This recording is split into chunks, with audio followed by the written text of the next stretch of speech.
Donc, je fais la représentation graphique de la fonction 1 sur x, la fonction inverse à partir du tableau qui est là. Donc, pour 0,1, alors 0,1 c'est un dixième, eh ben on compte 10, alors on va pas le mettre, hein, il est un peu trop. 0,2 c'est vous partagez votre unité en 5, donc on est à peu près là. Eh bien là, ça donne 5. Ensuite, 0,5, l'inverse d'un demi, bah, c'est 2. Ensuite, j'ai l'ombre, l'horreur. Bon, c'est pas grave. Ensuite, 1, l'inverse de 1. L'inverse de 2, et si on est à 2 en abscisse, ça fait 1 demi, 1 sur 2 en ordonnée. 3, ça fait 1 tiers, hein, si on veut continuer comme ça. Alors, vous partagez votre unité en 3. 4, ça fait 1 quart. Vous partagez votre unité en 4. Moi, mon unité, elle fait 2 carreaux. Hein. Donc là, 1 tiers, on était là, hein, pardon. Et 5, 0,2, 1 cinquième. Donc, on se retrouve avec une branche hyperbolique. Je sais pas. Pour les x positifs, ça donne des images positives. Et on va avoir une symétrie par rapport à l'origine de la courbe. Et donc, tous nos inverses se retrouvent ici. L'inverse de moins 1, c'est moins 1. L'inverse de moins 2, bah, c'est moins 1 sur 2, donc moins 1 demi. L'inverse de moins 3, c'est moins 1 tiers. L'inverse de moins 4, c'est moins 1 quart, donc 0,25, etc. Et donc ici, même chose. L'inverse de moins 1 demi, c'est moins 2.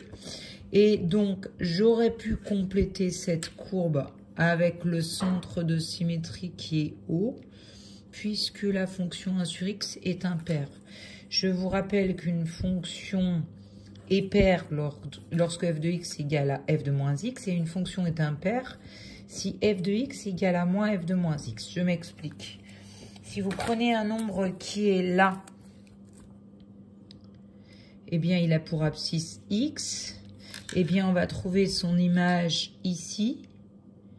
Donc, pas son image. F de moins x va faire moins le f de x qui est là. Voilà. Là, on a f de moins x. Donc, f de moins x égale à moins f de x ou f de x égale moins f de moins x. Et donc, ça vient du fait que la fonction inverse est symétrique par rapport à l'origine. Tous les points peuvent se construire par symétrie par rapport au centre de symétrie qui est haut ici. Voilà, bon, ça c'est juste une remarque en passant, mais en tout cas il faut quand même retenir que la fonction carré est paire et la fonction 1 sur x est impaire.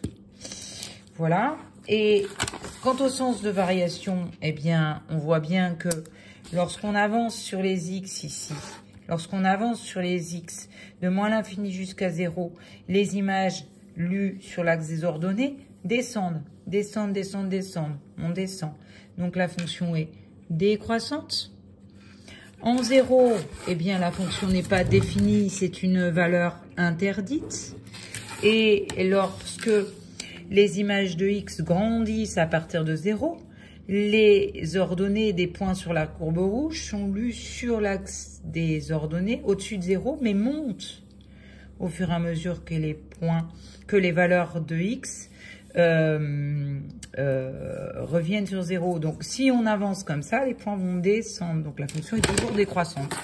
La fonction est décroissante sur moins l'infini et 0 et 0 plus l'infini. Mais pas sur l'ensemble, hein, parce que là, on arrive à moins l'infini et hop, il y a un saut et là, on repart à plus l'infini. Voilà.